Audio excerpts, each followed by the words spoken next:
Shalom Bapak Ibu Saudara sekalian. Shalom. Sekali lagi Shalom Bapak Ibu Saudara sekalian. Shalom. Haleluya. Saya percaya kita semua yang hadir saat ini menerima sukacita dari Tuhan. Amin. Amin. Haleluya. Mari kita mau bersatu dalam doa. Kita memulai ibadah kita pada pagi hari ini. Tuhan Yesus, kami bersyukur kepadamu ya Bapa, sebab Engkau baik Tuhan, sebab Engkau setia Tuhan Yesus. Engkau Allah yang tidak pernah tinggalkan kami ya Bapa. Apapun yang sedang kami alami Tuhan, apapun yang sedang kami hadapi, Engkau Allah yang selalu ada bersama-sama dengan kami Tuhan Yesus. Kami ada saat ini sebagaimana kami ada, semua karena kasih-Mu Tuhan, semua karena kebaikan-Mu Tuhan Yesus. Tiba saatnya kami akan beribadah Tuhan.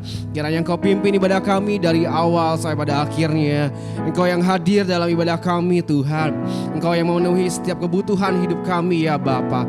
Terima kasih Tuhan, terima kasih ya Bapa. Di dalam nama Tuhan Yesus Kristus kami berdoa dan mengucap syukur. Haleluya, amin. Mari kita mau datang hadirat Tuhan dengan hati yang penuh dengan puji-pujian, dengan hati yang penuh dengan ucapan syukur.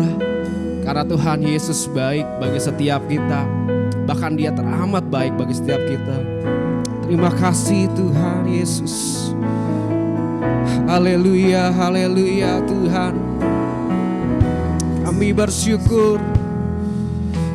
bersyukur Tuhan Yesus, sebab Engkau Allah yang baik Tuhan. Terima kasih ya Bapa, sebab Engkau Allah yang setia. Oh haleluya, haleluya Tuhan. Terima kasih Yesus. Terima kasih ya Bapa. Kami bersyukur untuk setiap penyertaan-Mu. Kami bersyukur untuk setiap kasih-Mu Tuhan. Oh haleluya. Haleluya Yesus. Terima kasih Tuhan. Oh haleluya, haleluya. Kami bersyukur sebab Kau baik Tuhan, sebab Kau setia. Oh haleluya, haleluya. Sikiara larabaka sikiara rabais. Engkau baik Tuhan, Kau setia. Yesus yang kami puji, Yesus yang kami sembah. Haleluya. Terima kasih Tuhan. Hati kami bersyukur, jiwa kami memuji Engkau. Oh haleluya. Terima kasih Tuhan. Ingat setiap kebaikan-Nya, ingat setiap perlindungan Tuhan, bahkan ingat setiap pertolongan Tuhan. Kasih-Nya selalu baru. Haleluya, haleluya Yesus. Terima kasih Tuhan. Terima kasih ya Bapa. Kau baik Tuhan. Haleluya Yesus. Terima kasih. Terima kasih Tuhan. Engkau yang berkati hidup kami Tuhan. Engkau yang pulihkan setiap hati kami. Sungguh kami bersyukur Tuhan. Oh terima kasih Yesus. Terima kasih ya Bapa.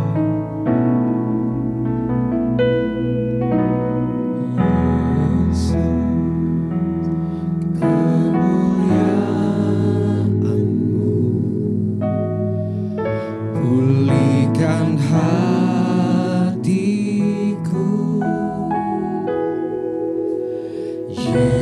Yesus, kemuliaan-Mu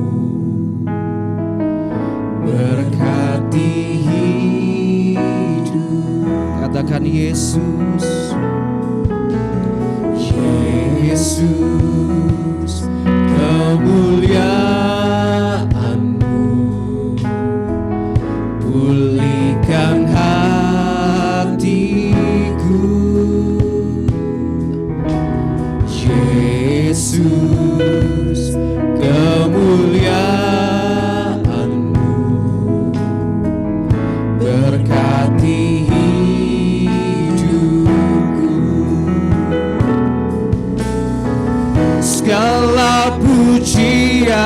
syukur bagimu. Kau hadir dalam hidupku. Kini ku datang sujud di hadapanmu, memujimu, menyembahmu. Yesus, ku menyembahmu. Bapak Ibu Saudara, saya undang untuk bangkit berdiri, nyatakan kemuliaan Tuhan.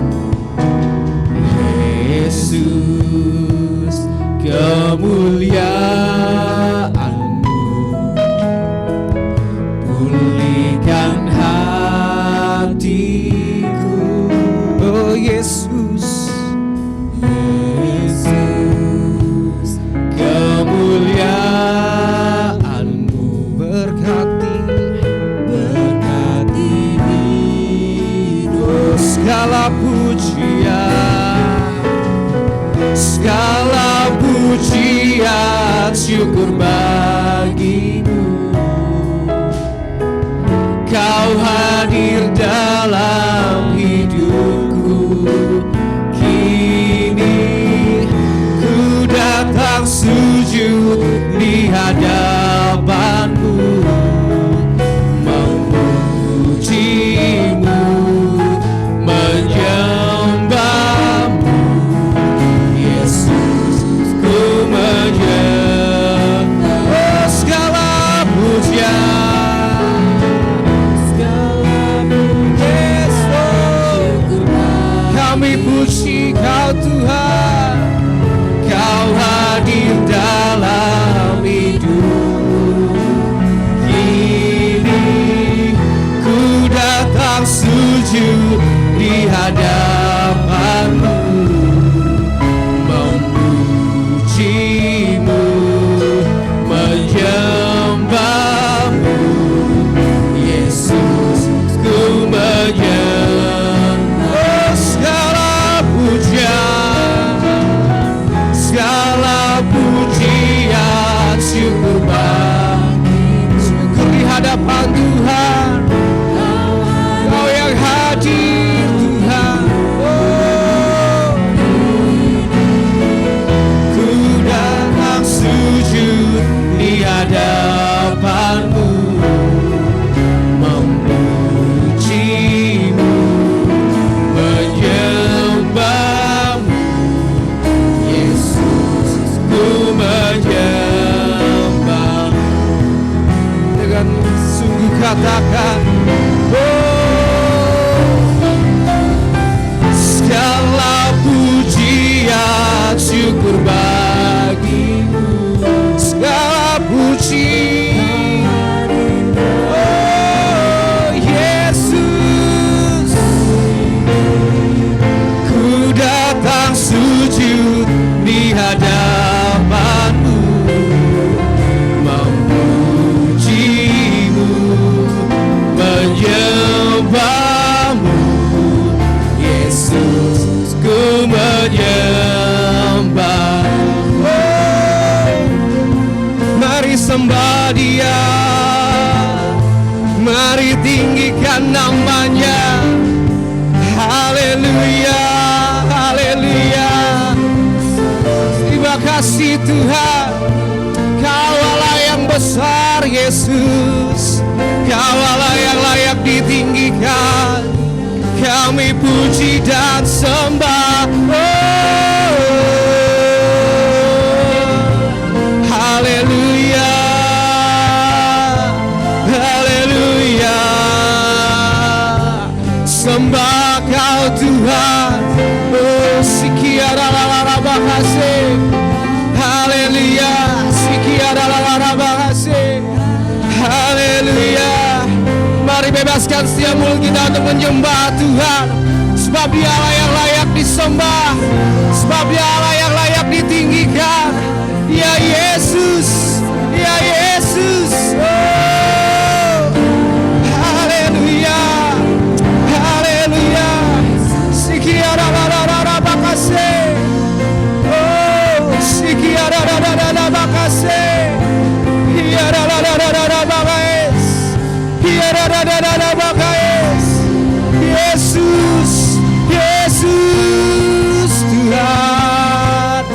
nama yang besar, nama yang berkuasa. Oh, mulia nama-Mu Tuhan, mulia nama-Mu ya Bapa. Sikiararararaba Yesus, hiararararaba sikiarararaba Yesus. Haleluya, haleluya. Oh, terima kasih Tuhan, sebab Kau Allah yang layak dimuliakan ya Bapa. Kau Allah yang layak kami tinggikan Yesus. Oh, sekiararararaba Yesus, hiararararaba yararaba Yesus. Oh, dimuliakan Yesus, dimuliakan, ditinggikan. Oh Yesus, sekian Kaulah Raja kami Tuhan, Kau yang bertata.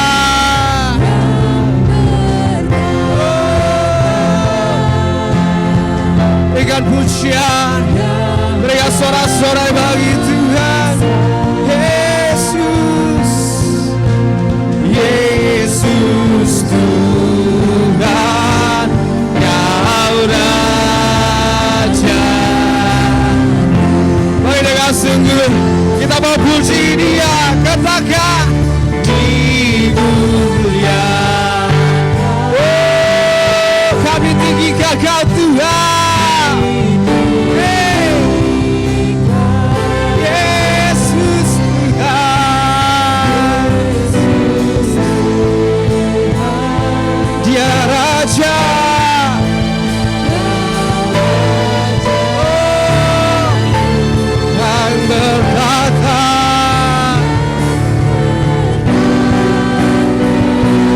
sebab Kau yang berkuasa Tuhan, berkuasa.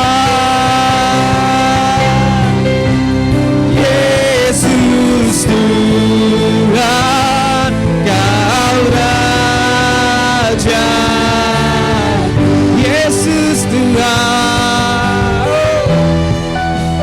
Yesus Tuhan, Kau Raja. Oh Yesus, Yesus Tuhan, Yesus Tuhan, Kau Raja. Beri kemuliaan bagi Tuhan. Oh, sorak-sorai bagi Tuhan. Sorakan haleluya. Tetap dalam hadirat Tuhan. Terima kasih Tuhan Yesus. Yesus Tuhan, Kau baik Yesus. Kami percaya janji-Mu Tuhan dalam hidup kami selalu iya dan amin Tuhan. Terima kasih Tuhan, terima kasih Bapa.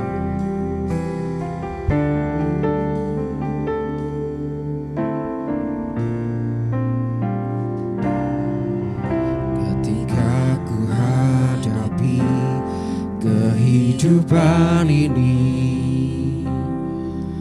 jalan mana yang harus ku pilih?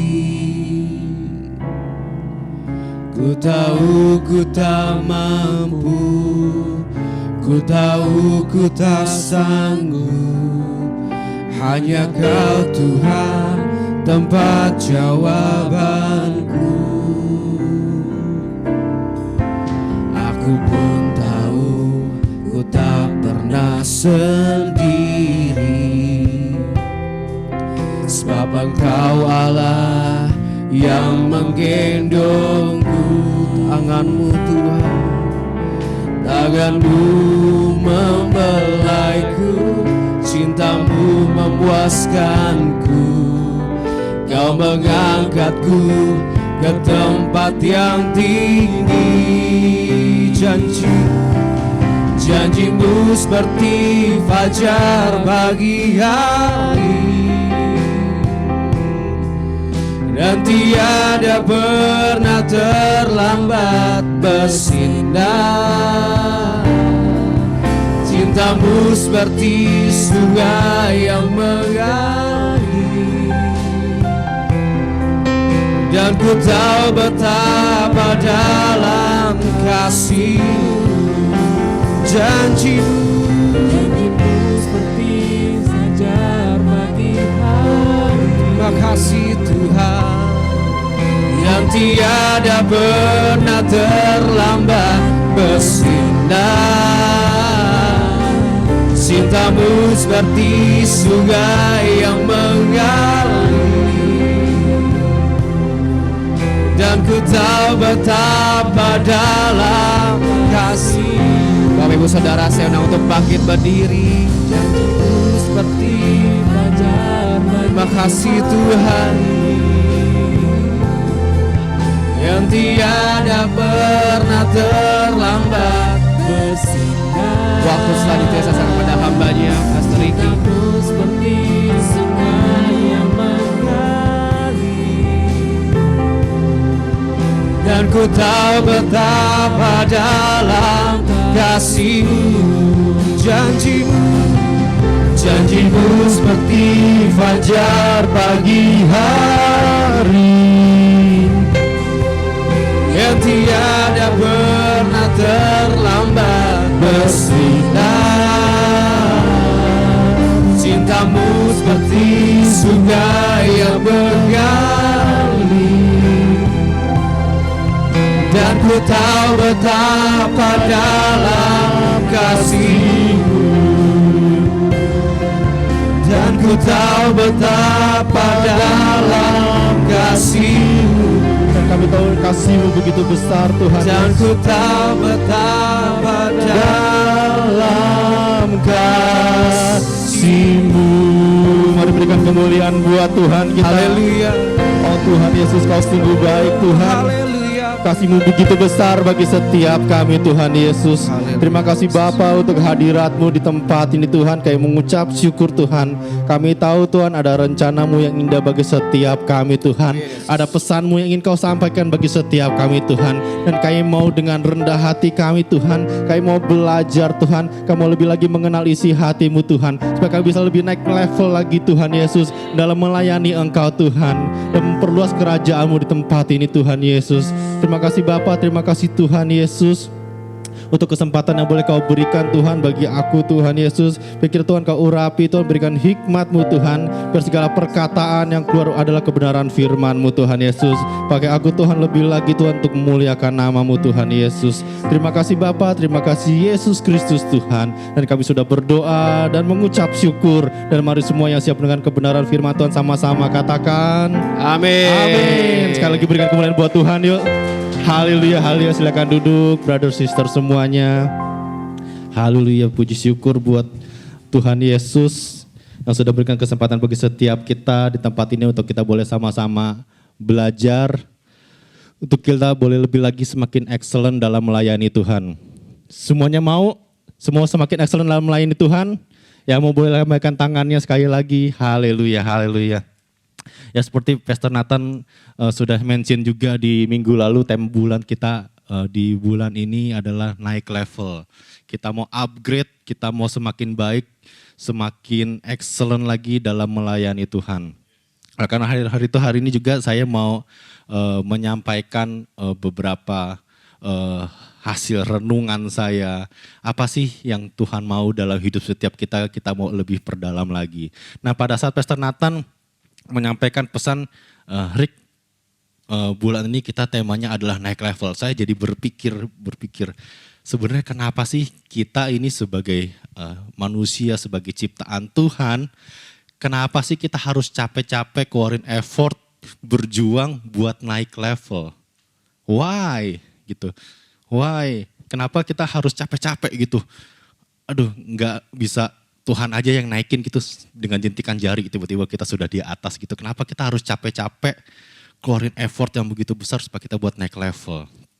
Pertama, sebelum kita mau belajar bagaimana caranya kita bisa naik level, kita harus ngerti dulu alasannya. Nah, judul pada hari ini saya kasih judul naik level zaman now.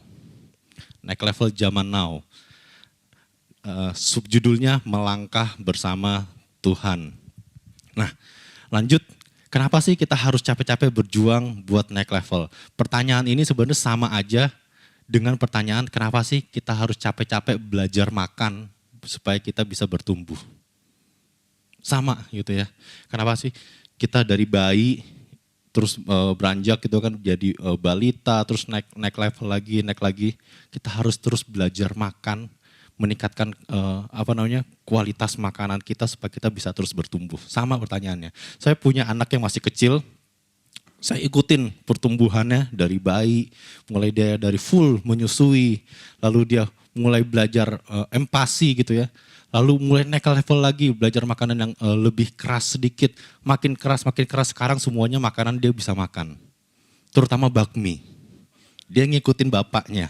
Bapaknya suka bami, dia makan bami. Pokoknya senjata terakhir kalau dia gak mau makan, saya kasih bami, pasti makan. Itu senjata terakhir. Nah, saya ikutin perkembangannya. Kenapa? Karena saya ingin dia terus bertumbuh sampai dengan sempurna sampai ada satu titik dia bisa memenuhi ekspektasi saya sama dia. Saya punya satu tujuan. Oh, saya ingin anak ini begini, anak ini begini, anak ini begini. Oh, saya ingin dia suka nyanyi kalau di rumah. Wah, nanti saya udah berpikir, nanti gede dikit saya akan lesin vokal. Saya mau jadiin dia WL gitu misalnya. Itu ekspektasi saya. Akhirnya saya terus kasih dia makan, belajar. Kasih makanan yang lebih keras lagi. Abis ini saya mau kasih makanan pedes. Belajar terus gitu kan. Supaya dia bisa terus bertumbuh gitu kan. Sampai akhirnya dia bisa memenuhi ekspektasi saya. Nah, sama pertanyaan ini. Jadi pada saat dia mulai GTM, gerakan tutup mulut. Wah, saya mulai berpikir ini kenapa ini anak? Ada yang salah nih. Oh iya benar, ternyata giginya lagi mau tumbuh misalnya. Oh kenapa nih? Jadi pada saat dia mulai mogok makan, mulai berpikir ini kenapa? Ini ada yang salah. Oh ternyata si anak ini lagi gak enak tenggorokannya. Mulai berpikir. Nah ini pertanyaan ini sama. Kenapa sih kita harus capek-capek naik level, berjuang, melakukan effort yang besar untuk supaya kita bisa naik level. Kenapa? Karena kita punya tujuan yang ditaruh Tuhan, ditaruh Bapa kita buat kita. Tujuannya apa? Ini.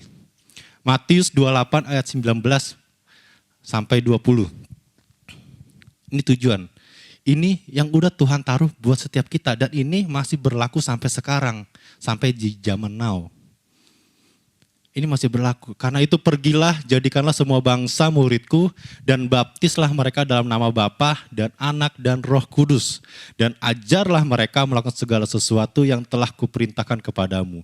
Ketahuilah aku menyertai kamu senantiasa sampai akhir zaman.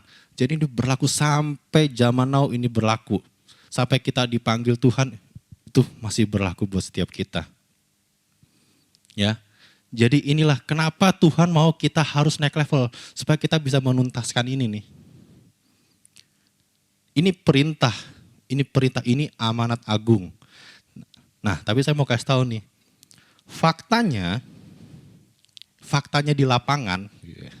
Kan kita kalau orang ke lapangan nih kayak David kan selalu di lapangan gitu kan. Dia selalu udah research tapi fakta di lapangan kadang-kadang berbeda gitu kan.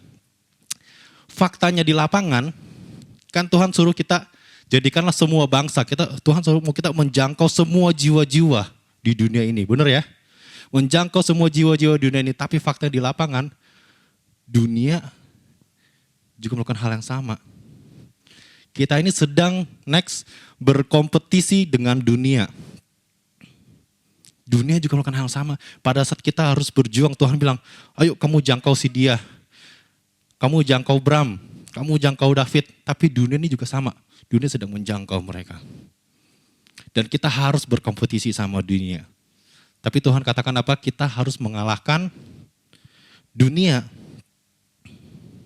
Benar gak? Tuhan bilang apa? Kita harus mengalahkan dunia. Next. Coba kita lihat nih, 1 Yohanes 5 ayat 4 sampai 5. Sebab semua yang lahir dari Allah mengalahkan dunia. Dan inilah kemenangan yang mengalahkan dunia, iman kita. Ayat 5, siapakah yang mengalahkan dunia selain dia yang percaya bahwa Yesuslah anak Allah. Jadi siapa lagi yang bisa ngalahin dunia selain kita nih yang percaya kalau Yesus itu anak Allah. Semuanya percaya Yesus anak Allah? Kalau gitu kita harus mengalahkan dunia. Ya, karena itu tadi Tuhan udah kasih perintah, tapi memang faktanya dunia pun sedang melakukan hal yang sama nih. Mereka sedang berlomba-lomba nih menjangkau kita-kita ini. Gitu. Jadi, nah habis ini kita mau sama-sama belajar bagaimana sih caranya supaya kita bisa mengalahkan dunia. Ya, jadi udah jelas ya, alasannya kenapa kita harus naik level. Ya, supaya kita bisa mengalahkan dunia nih. Supaya apa? Supaya kita bisa menjangkau semua jiwa-jiwa ini perintah Tuhan gitu. Ya. Nah, kita sama-sama belajar gimana sih caranya kita mau naik level di zaman now supaya kita bisa menuntaskan amanat agung ini di zaman now ini. Yang pertama caranya adalah kita harus mempercepat langkah. Mempercepat langkah. Kenapa? Minggu lalu Pastor Nathan juga udah mention sekali lagi. Kalau kita terus berada di kecepatan yang sama, kita cuma maintain doang, ketinggalan. Kenapa? Karena dunia ini semakin naik. Dan bukan hanya semakin naik, semakin cepat. Semakin cepat naik. Kalau kita terus berjalan dengan kecepatan yang sama gitu ya. Wah, dunia udah ngebut. Kita ketinggalan. Mungkin dulu kita bisa jadi nomor 1 dengan jalan seperti ini. Tapi sekarang udah gak bisa. Kita harus semakin cepat. Kenapa? Karena zaman dunia juga bergerak semakin cepat. Pada saat memperhatikan ini saya jadi ingat, kan saya background desain ya, Jadi ya kelihatan tuanya jadinya nih. Jadi zaman dulu waktu saya kuliah, kita kan mempelajari software desain ya. Ada Photoshop, ada bukan software desain lah, ada Adobe Illustrator. Dulu ada namanya Macromedia Flash. Ada yang tahu Macromedia Flash? Ebi tahu? Nah, itu artinya zaman sudah berubah. Itu zaman saya dulu. Dulu pokoknya gerak gitu. Nah dulu saya berpikir pada saat saya kuliah, kenapa saya ngambil desain? Karena ini peluang yang besar ke depannya. Karena saya berpikir semua orang butuh desain. Siapa sih coba sebutin jasa perusahaan yang gak butuh desain? Semua butuh desain. Butuh untuk mempromosikan perusahaannya, mempromosikan dirinya, mereka harus punya satu desain. Nah, jadi saya ambil desain itu karena saya berpikir, wah ini peluangnya besar nih, jadi saya belajar. Beberapa tahun yang lalu, saya sempat ngobrol dengan beberapa anak sekolah gitu ya. Jadi saya belajar Photoshop itu kan zaman saya kuliah ya. Beberapa tahun lalu saya ngobrol dengan anak sekolah, mereka anak SMP, mereka sudah belajar Photoshop. Anak SMP, loh, ngapain gue bayar mahal-mahal ya kalau gitu. Kalau gitu gue tunda aja waktu itu sekolahnya gitu ya. Anak SMP udah belajar Photoshop. Ya kan? Dan lebih hebat lagi desainnya. Itu beberapa tahun yang lalu. Sekarang yang tahu boleh nyengir-nyengir nih. Orang yang gak belajar desain pun bisa ngedesain. Gak usah pakai Photoshop, gak usah pakai Illustrator. Pakai apa? Pakai Canva. Ya Van ya? Ada yang namanya sekarang free pick. Mau nyari apa? Desain presentasi, tinggal cari. Presentation template, keluar tuh semua desainnya keren-keren. Tinggal kita download, kita aplikasiin. Orang yang gak belajar desain sekarang bisa. Tuh, kalau kita gak terus keep up nih sama dunia, wah kalah kita. Masa gue yang kuliah kalah sama orang yang gak sekolah desain. Cuma dengan modal apa dia download free pick. Jadi kita harus keep up, kembangin. Kalau gitu gue gak boleh cuma stop di desain nih, kembangin. Apa belajar apa? Belajar tentang marketing, tentang komunikasi, belajar semua supaya kita bisa berkembang, supaya kita gak kalah. Karena yang bisa bikin kita menang apa? Ininya. Kreativitas kitanya. Itu yang bisa kita mengalahkan mereka. Ya kan? Sekarang kalau saya lihat di jalan naik motor ada tuh 3 bulan jadi master design. Wah itu kita, kalau gua nggak sungguh-sungguh nih ngejar, kalah gua sama yang 3 bulan nih. Nah jadi dunia itu berkembang semakin cepat. Kalau kita nggak mempercepat langkah kita nggak tambah kecepatan, ya kita ketinggalan, kita kalah gitu ya. Begitu juga dengan pelayanan di gereja. Kalau gereja nggak mempercepat langkah, balik lagi tadi, kalah kita sama dunia nih. Kita ini lagi berkompetisi sama dunia kan. Tugas kita apa? Menjangkau jiwa-jiwa. Kalau kita tidak mempercepat, kalah sama dunia. Dunia lebih cepat sekarang. Ya. Sekarang zamannya eranya teknologi digital. Bayangin kalau ini sekarang nih tiba-tiba multimedianya diganti sama OHP. Ya, masih pakai kertas transparan gitu kan. Nyari lagu, wah kalau sekarang tinggal ketikan misalnya, Fit abis ini nyanyi lagu ini ya, tinggal ketik, muncul judulnya. Kalau pakai OHP, wah gitu. Belum difotokopi nih. Ya kan? Kalah. Jadi kita harus mempercepat. Atau sebaliknya, gereja udah mempersiapkan nih fasilitasnya, teknologinya udah berusaha mempersiapkan, tapi orang-orangnya nggak mau belajar. Saya ngertinya pakai OHP, nggak ngerti gini gimana sih ngetik. Wah, tinggalan. Ya jadi kita pelayanan juga, kita kalau mau menjangkau orang-orang, kita ini sedang bersaing nih, kita sedang berkompetisi nih. Kita harus mempercepat langkah kita. Ya kita nggak boleh kalah sama dunia. Kita udah nggak bisa lagi tuh alon-alon asal kelakon gitu. Kita harus cepet, lari cepet. Ya, pergunakan waktu sebaik-baiknya. Lihat sekarang ini posisi zaman sudah di mana? Posisi ini sudah di mana? Kita di mana? Kita lihat posisi kita. Apakah kita di belakang dunia? Atau sama? Atau kita sudah di depan? Kita harus lihat posisi kita. Nangkep semuanya? Nah sebenarnya kemarin itu berpikir gimana ya cara ngejelasin ini supaya mudah dicerna gitu. Mudah dicerna. Nah ini memang Tuhan baik. Pada saat lagi berpikir itu mencari kata-kata, Tuhan ingetin satu peristiwa gitu ya. Ini masih berkaitan dengan kelahiran anak saya yang kedua. Kalau waktu itu saya sempat bersaksi tentang prosesnya bagaimana istri saya. Nah sekarang saya mau cerita sedikit supaya mungkin teman-teman semuanya bisa lebih mengerti tentang step 1 ini. Jadi pada saat lahir kedua anak saya, biasa kan kalau anak ya kuning-kuning gitu ya, ini banyak perawat ya, kuning-kuning itu biasa lah ya. Tapi karena ada satu kasus tertentu, ibunya golongan darahnya O, jadi ini namanya sel bilirubin. Sel bilirubin ini tinggi. Jadi dokter bilang kalau normalnya di 11 atau 12, 20 itu kritis. Nah, si Velin anak saya yang kedua ini, dia 19,7. Tinggi. Jadi dokter bilang harus disinar. Kenapa? Supaya bisa menurunkan sel bilirubinnya. Oke, masukin sinar. Dokter bilang, masukin sinar 3 hari ekspektasinya bisa turun sekitar 6-7 angka. Berarti kalau 19 bisa sampai 13, bisa sampai 12 harusnya. Bisa sampai memenuhi batas normal. Akhirnya kita, yaudah sinar 3 hari. Sinar 3 hari, di hari ketiga kita cek lab lagi, turun jadi 17. Cuman turun 2, wah kaget kita. Kita udah berekspektasi kan, dokter bilang 3 hari bisa turun 6 angka nih. Kok ini cuma turunnya 2?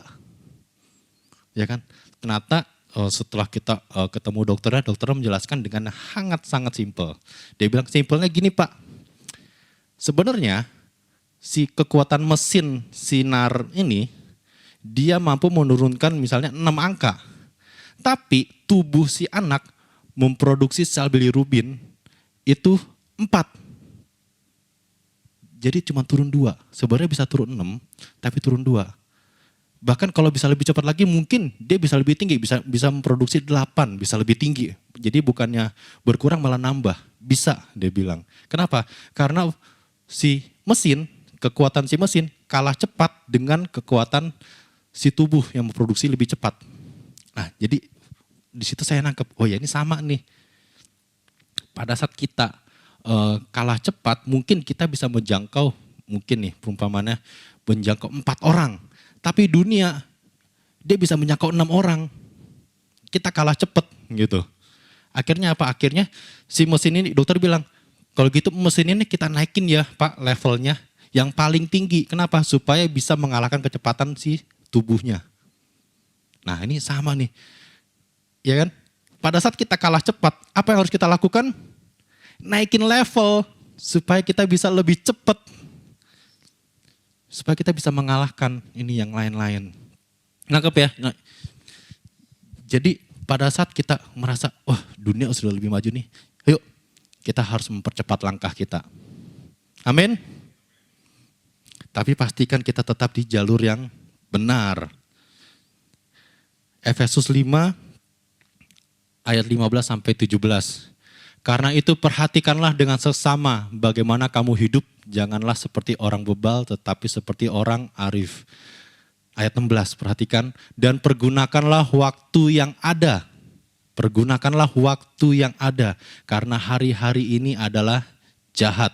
Sebab itu janganlah kamu bodoh, tapi usahakanlah supaya kamu mengerti kehendak Tuhan. Nah, ini nomor 1.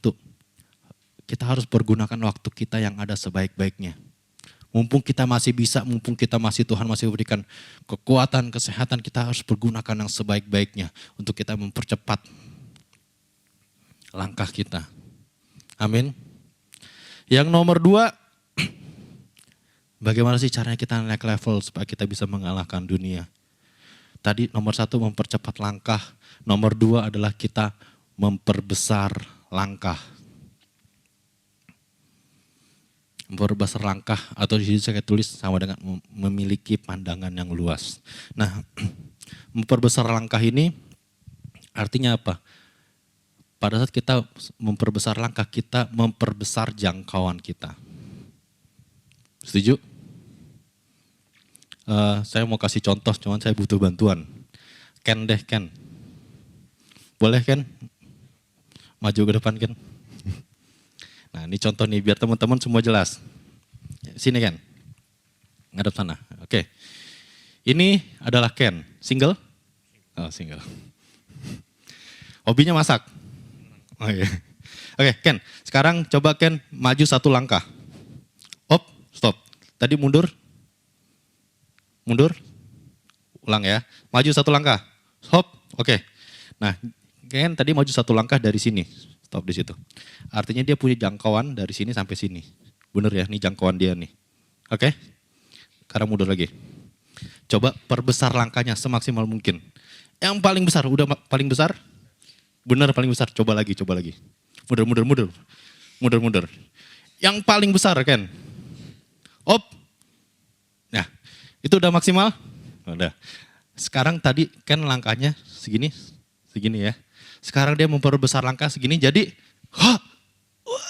aduh, sakit. Ya, oke, terima kasih Ken. Ya, itu memperbesar langkah artinya apa? Dia memperbesar jangkauan dia. Tadi jangkauan dia segini.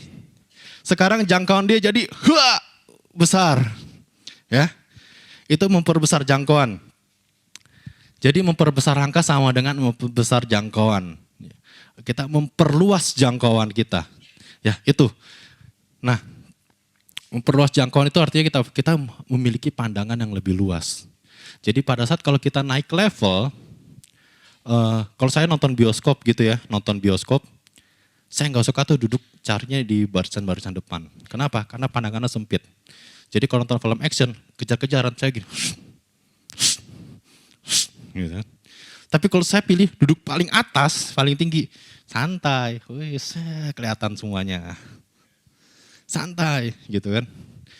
Pilih tempat yang paling tinggi. Oleh karena itu kita harus naik level supaya bisa memiliki pandangan yang lebih luas. Ya. Nah, memperbesar langkah, memperbesar jangkauan, memiliki pandangan luas artinya apa?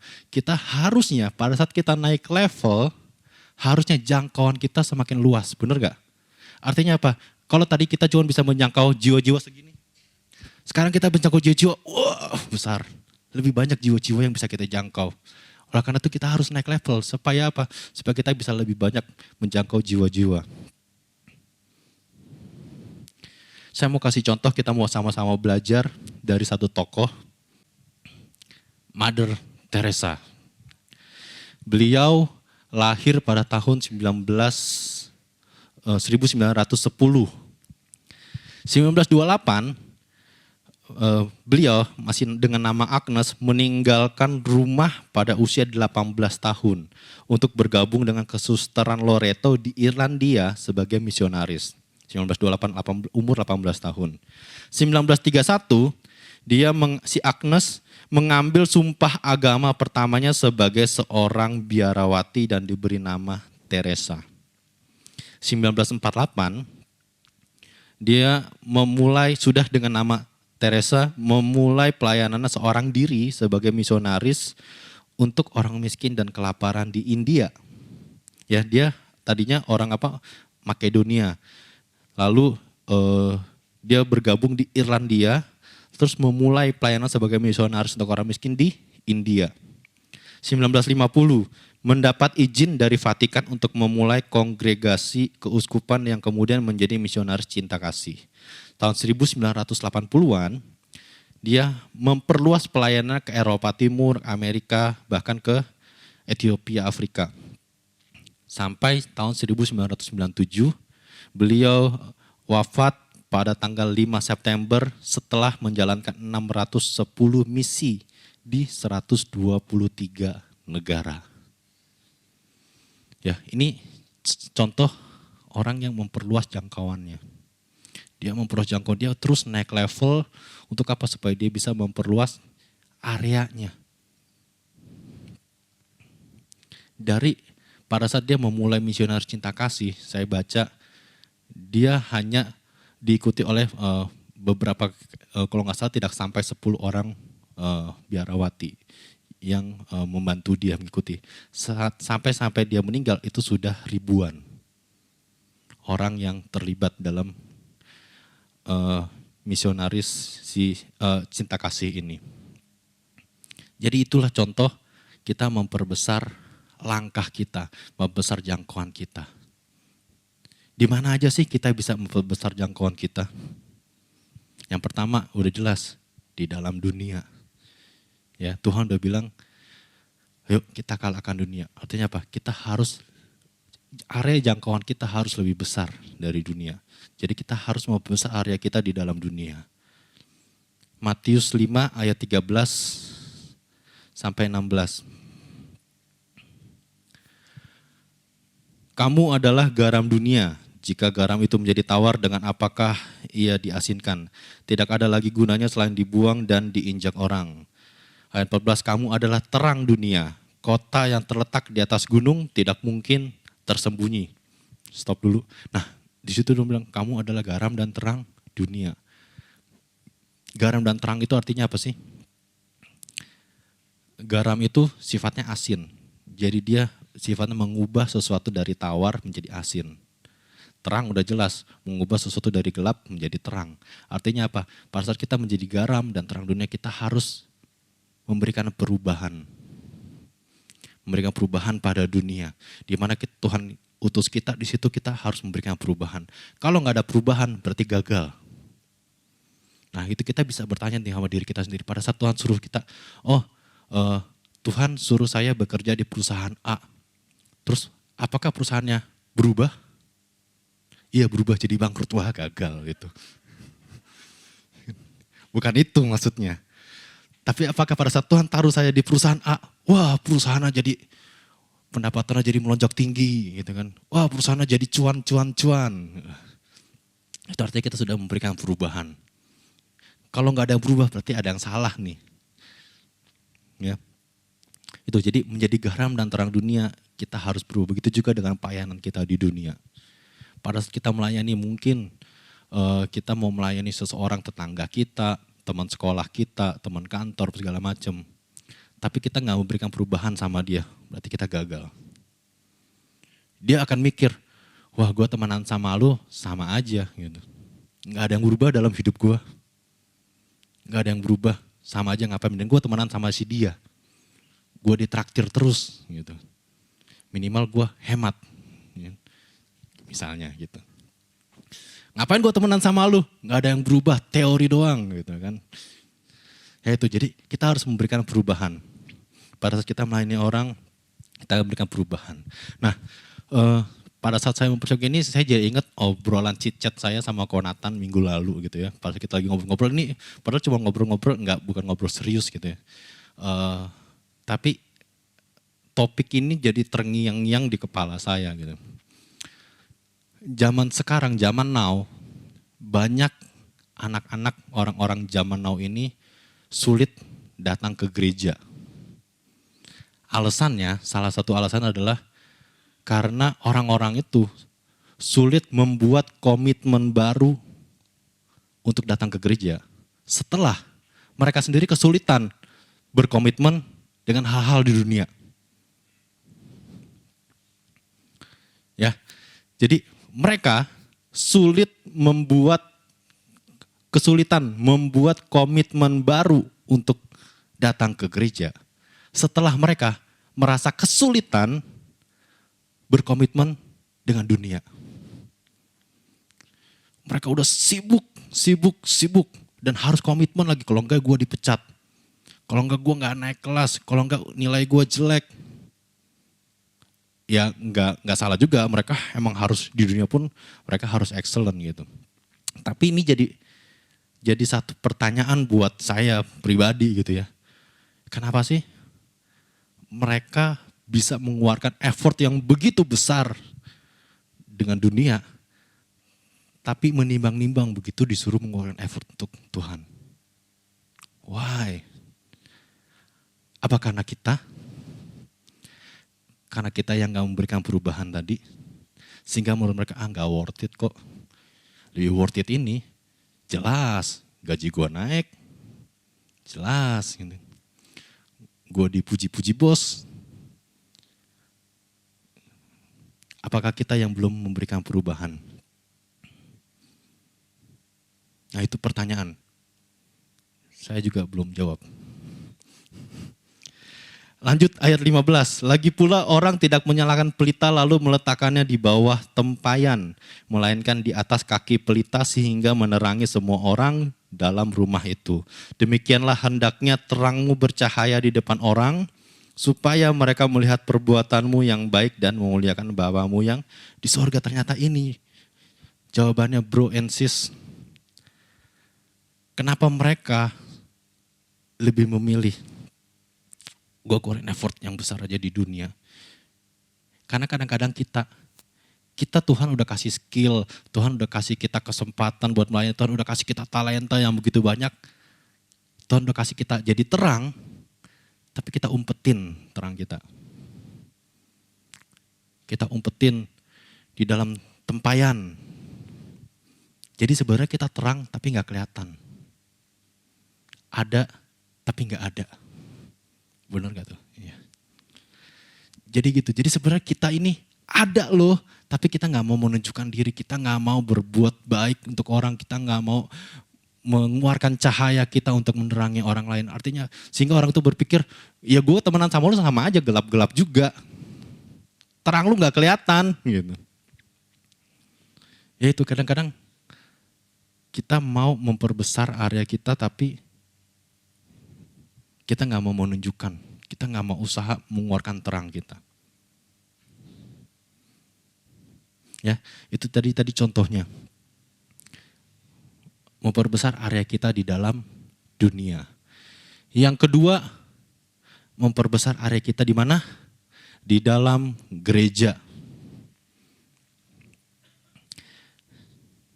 Gimana sih di dunia, apa di gereja? Ya kita juga misalnya Tuhan emang suruh kita menjangkau orang-orang di dunia gitu kan. Tapi ingat kita juga jangan hanya fokus di situ. Kadang-kadang ada loh Tuhan yang kirim jiwa-jiwa itu ke kita. Tapi kita sibuk sama yang di luar, sibuk melayani yang di luar, tapi kita lupa sama yang di dalam. Kita lupa sama yang jiwa-jiwa yang udah Tuhan kirim. Kadang-kadang kita gak perlu nyari jiwa-jiwa, Tuhan kirim tapi kita gak nanggepin. Akhirnya jiwa itu lepas lagi. Kisah Para Rasul 28 ayat 30 sampai 31. Pada saat ini situasinya si Paulus ini dia jadi tawanan rumahan. Jadi dia hanya bisa di rumah. Paulus tinggal 2 tahun penuh di rumahnya. Ia menerima semua orang yang datang kepadanya. Ia menerima semua orang yang datang kepadanya. Ayat 31, dengan terus terang dan tanpa rintangan apa-apa ia memberitakan kerajaan Allah dan mengajar tentang Tuhan Yesus Kristus. Di sini Paulus dia kondisinya dia enggak lagi pergi kemana-mana, dia lagi di rumahnya. Tuhan kirim banyak orang, tapi dia layani dengan sungguh-sungguh. Sampai akhirnya orang itu selamat. Ya, jadi saya juga mau kita sama-sama belajar. Kita juga harus take it seriously orang jiwa-jiwa yang udah Tuhan kirim buat kita. Di mana? Di gereja. Berapa banyak jiwa-jiwa yang udah Tuhan kirim ke gereja kita, tapi kadang-kadang karena kitanya nggak ada perubahan, berbulan-bulan stagnan, bahkan mungkin sampai bertahun-tahun nggak ada perubahan, akhirnya pergi juga jiwa-jiwa itu. Karena itu kita di gereja juga kita harus memperbesar area kita di gereja. Kita harus tingkatkan terus kualitas kita dalam melayani Tuhan di dalam gereja. Ya, itu memperbesar langkah dalam arti memperbesar area jangkauan kita dalam menjangkau jiwa-jiwa.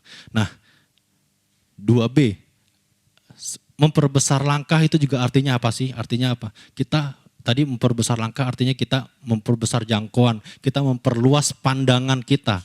Nah, pandangan ini juga berarti pandangan akan pengetahuan kita akan kebenaran. Kita harus memperbesar kemampuan kita untuk melangkah yang harusnya makin jauh. Next, Roma 12 ayat 2. Janganlah kamu menjadi serupa dengan dunia ini, tapi berubahlah oleh pembaruan budimu, sehingga kamu dapat membedakan mana kehendak Allah, apa yang baik, yang berkenan kepadanya, dan sempurna.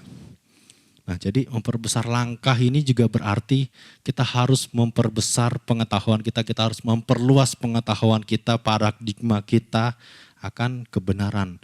Supaya apa? Supaya kita bisa menjangkau orang-orang itu dengan benar. Jangan sampai karena kita mau menjangkau tapi kita pengetahuannya terbatas. Bukannya kita mengubah dunia, malah kita yang diubahkan oleh dunia. Artinya apa? Kita juga harus, ini jadi senjata kita nih, pada saat kita ingin menjangkau orang itu. Pastikan kita punya pandangan yang luas. Jangan sempit. Jadi kita bisa dengan tepat, kita bisa memberitakan kebenaran firman Tuhan. Karena kita punya pandangan yang luas akan kebenaran itu. Apalagi zaman sekarang makin kritis. Orang-orang makin kritis, orang makin banyak bertanya-tanya, kok begini, kok agama begini, kok agama begini. Kalau kita gak punya pandangan yang luas, habislah kita. Nah, kita mau belajar lagi dari satu tokoh yang sama. Next, Mother Teresa juga. Tadi kita sudah secara singkat ya kita tahu perjalanan hidupnya, dia memperbesar area jangkauannya dari kota tempat dia lahir ke Irlandia, lalu dia melayani di India sampai akhirnya dia memperbesar lagi ke Eropa, ke Amerika, ke Afrika. Nah, tapi di tengah-tengah itu ternyata ini loh yang dilakukan oleh Mother Teresa. Saya bacakan ya. Tahun 1928, pada awalnya dia pergi ke biara Loreto di Rotherham, Irlandia. Untuk ngapain? Dia nggak langsung mulai pelayanannya. Untuk belajar bahasa Inggris, bahasa yang digunakan oleh kesusteran Loreto untuk mengajar anak-anak sekolah di India.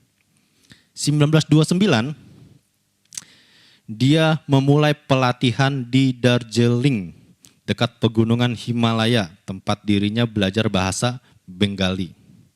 1948, dia menghabiskan beberapa bulan di Patna untuk menerima pelatihan dasar medis di Rumah Sakit Keluarga Kudus. Jadi di tengah-tengah pelayanannya yang menjadikan dia besar, namanya besar bahkan sampai sekarang ini, ternyata dia ada proses dia memperluas pengetahuannya. Ada proses dia mengasah skillnya, menambah ilmunya. Sehingga pada saat dia terjun ke lapangan, ya dia bisa menjangkau lebih banyak. Bayangin kalau dia nggak belajar nih, misalnya dia nggak belajar bahasa Inggris gitu ya, terus ya udah ngomongnya pakai bahasa isyarat,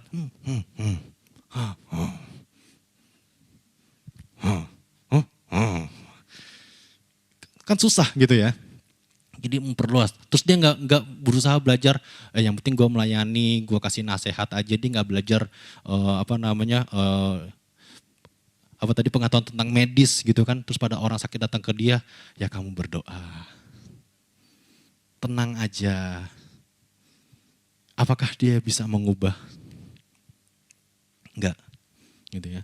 Dia berusaha mengasah seluruh kemampuan dirinya. Bahkan kalau kita baca lebih jauh lagi ya, di tahun 90-an atau 80-an itu, dia sempat kena tulang pinggul patah, segala macam. Tapi dia masih terus melayani. Nah situ kita belajar karena dia punya hati yang mengasihi. Dia bilang dia mendapat panggilan untuk melayani orang miskin dan kelaparan ini. Ya, jadi kita harus memperbesar langkah kita, dalam arti memperbesar jangkauan kita. Yang kedua juga kita harus memperbesar pandangan kita, pengetahuan kita. Yang ketiga, memperkuat pijakan. Bagaimana sih kita bisa naik level untuk mengalahkan dunia? Kita harus memperkuat pijakan. Why? Karena pada saat kita semakin tinggi level kita, posisi kita semakin tinggi, itu ujiannya semakin sulit. Semakin tinggi, tanggung jawab yang diberikan semakin besar. Nah kalau posisi kita sudah seperti itu, sudah semakin tinggi, ujiannya semakin sulit, tanggung jawab yang dikasih semakin besar, tugas-tugas yang diberikan semakin banyak, cobaan dan godaannya juga semakin banyak dan semakin sulit. Contoh, dari dalam dulu. Pada saat kita naik level di kantor kita, misalnya kita dipromosiin dari staff tiba-tiba jadi general manager, wah langsung tinggi. Itu godaan buat sombong itu gede. Wah, gue dengan singkat nih gue naik nih, gue ngelewatin jabatan supervisor, manager 1, manager 2, wah langsung grand manager, general manager. Wah, gue hebat. Cobaan buat jadi sombong itu besar. Ketika kita diberikan tanggung jawab yang lebih besar, godaan untuk berhenti juga besar. Kita dikasih tugas yang banyak, dikasih tanggung jawab yang besar. Aduh, kok gak enak ya naik level. Aduh, kok capek ya. Bisa gak istirahat dulu? Bisa gak vakum dulu deh 2 bulan, 3 bulan? Godaan besar gitu buat kita berhenti. Gitu juga dengan kita melayani. Dikasih tanggung jawab yang besar. Capek. Aduh gak enak. Disuruh ikut training ini, ikut training itu capek. Vakum dulu ya, sebulan, 2 bulan. Besar godaannya. Atau itu dari dalam, dari luar. Kita naik jabatan, dipromosiin. Ada yang ngiri. Ada yang gak seneng, disenggol-senggol. Ngomong sama bos. Bos, si Ricky begini loh ternyata di belakang bos. Gini, wah. Ujian apa lagi ini? Berat. Jadi kita harus memperkuat pijakan kita. Kenapa? Karena semakin tinggi posisi kita, semakin kita naik level, ujiannya semakin berat, tanggung jawabnya semakin besar. Jaga iman kita supaya kita tidak terjatuh. Yohanes 16 ayat 33. Semuanya itu kukatakan kepadamu supaya kamu beroleh damai sejahtera dalam aku. Dalam dunia kamu menderita penganiayaan, tapi kuatkanlah hatimu.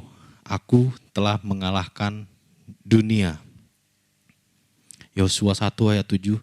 Sungguh-sungguh bertindaklah hati-hati sesuai dengan seluruh hukum yang telah diperintahkan kepadamu oleh hambaku Musa. Janganlah menyimpang ke kanan atau ke kiri supaya engkau beruntung kemanapun engkau pergi. Jadi itu ya. Ingat semakin naik level, tadi kita sudah berusaha mempercepat langkah, kita berusaha memperbesar langkah kita, tapi kita juga harus tetap jaga pijakan kita. Jangan sampai tiba-tiba Tuhan naikin kita level, Tuhan kasih tanggung jawab yang lebih besar, kita gak siap. Pijakan kita belum siap, belum kokoh.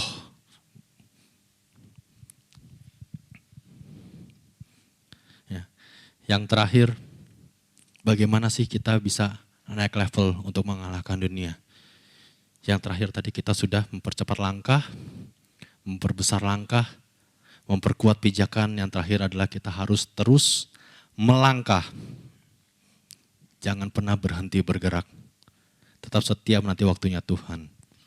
Saya jadi terbayang seorang atlet lompat jauh ya. Atau atlet apa sih biasa, lempar lembing lah, lompat jauh.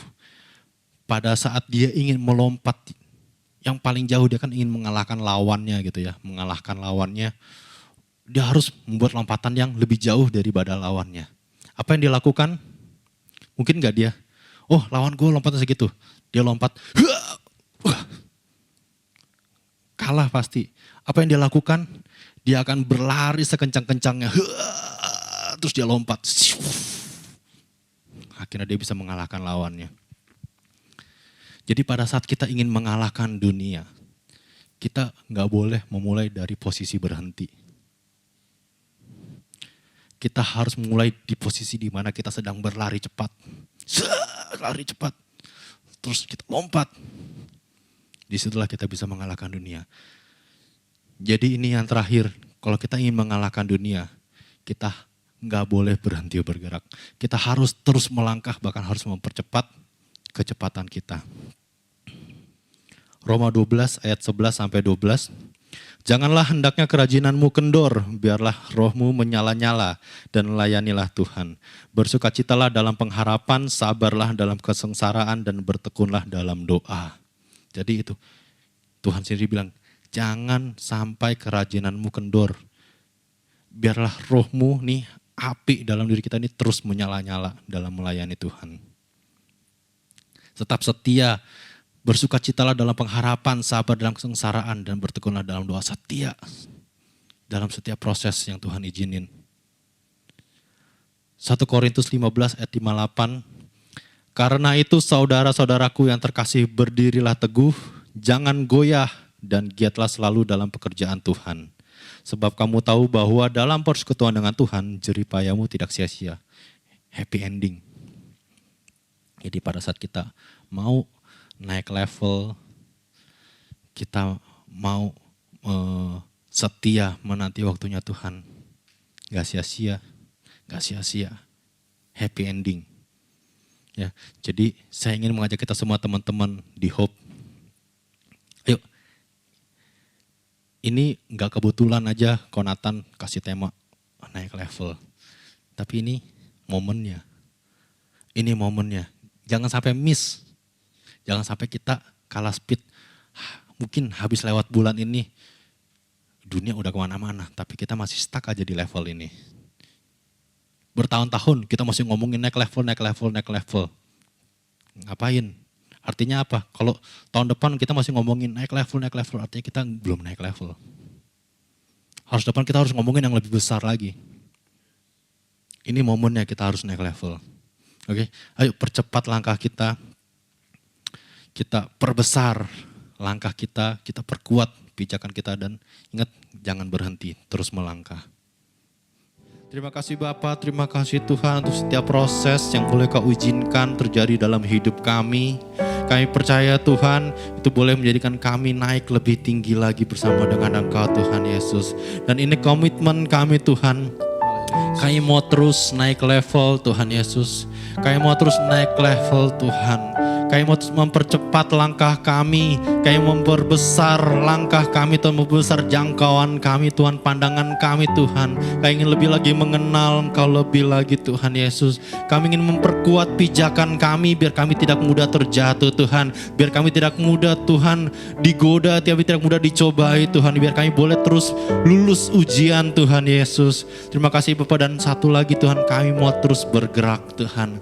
Kami tidak mau berhenti melangkah Tuhan Yesus. Bahkan kami mau terus menambah kecepatan kekuatan kami Tuhan. Untuk apa Tuhan? Untuk memuliakan nama-Mu Tuhan Yesus Kristus. Terima kasih Bapa, terima kasih Tuhan Yesus. Pakai hidup kami lebih lagi Tuhan untuk menjangkau jiwa-jiwa Tuhan. Pakai hidup kami lebih lagi Tuhan untuk memuliakan nama-Mu Tuhan. Bahkan untuk memperluas kerajaan-Mu di muka bumi ini Tuhan Yesus. Terima kasih Bapa, terima kasih Yesus Kristus. Dan kami mau terus setia sampai pada akhirnya. Sampai di penghujung hidup kami Tuhan, kami mau setia sama Engkau Tuhan Yesus. Terima kasih Bapa, terima kasih Tuhan Yesus Kristus. Kami sudah mengerti Tuhan dan kami mau menjalani semua kebenaran firman-Mu Tuhan Yesus. Terima kasih Bapa, terima kasih Tuhan Yesus Kristus. Bapak, kami bersyukur Tuhan untuk ibadah hari ini yang boleh kembali menguatkan kami, mengajar kami, meneguhkan kami. Kami bersyukur untuk anak-anak-Mu yang sudah hadir, bahkan untuk satu jiwa baru yang juga Engkau sudah tambahkan. Seorang ibu yang juga boleh bersama dengan kami. Aku berdoa Tuhan, bukan hanya hari ini, tapi hari-hari ke depan kami boleh bersama-sama terus melayani Tuhan bersama, bertumbuh bersama dengan Tuhan di tempat ini. Terima kasih Tuhan. Kami juga berdoa Tuhan untuk anak-anak-Mu yang sudah melayani. Apapun yang sudah mereka lakukan buat Tuhan gak akan sia-sia Tuhan. Kau memberkati Tuhan. Setiap jerih payah kami diberkati Tuhan. Untuk persembahan yang sudah dikumpulkan, Engkau juga memberkati tangan-tangan yang sudah memberi atau yang akan memberi. Engkau berkati mereka. Untuk tangan-tangan yang mengelola, Engkau juga memberkati mereka. Terima kasih Bapa, terima kasih Bapa. Engkau berkati gereja-Mu di tempat ini terus bertumbuh sesuai dengan yang menjadi maunya Tuhan. Sesuai dengan yang menjadi kehendaknya Tuhan. Sesuai dengan yang menjadi cita-citanya Tuhan. Terima kasih Bapak, terima kasih Bapak. Kami akan berpisah satu lainnya. Tibakan kami ke tempat tujuan kami masing-masing. Damai sejahtera, sukacita dari Tuhan terus limpah dalam kehidupan kami masing-masing. Terima kasih Bapak. Sudah dikasih Tuhan, terimalah berkat yang berlimpah-limpah dari Allah Bapa. Kasih sayang anugerah dari Tuhan kita Yesus Kristus. Persekutuan yang manis dengan Roh Kudus yang terus memimpin, menguatkan, meneguhkan kita. Mulai hari ini, bahkan sampai selama-lamanya. Dan kita semua yang diberkati Tuhan sama-sama katakan amin, amin. Tuhan Yesus berkati. Ku bersyukur Bapa, ku bersyukur Tuhan, buat kasih setia-Mu di dalam hidupku. Ku bersyukur, kami mengucap syukur Tuhan Yesus. Ku bersyukur Bapa, ku bersyukur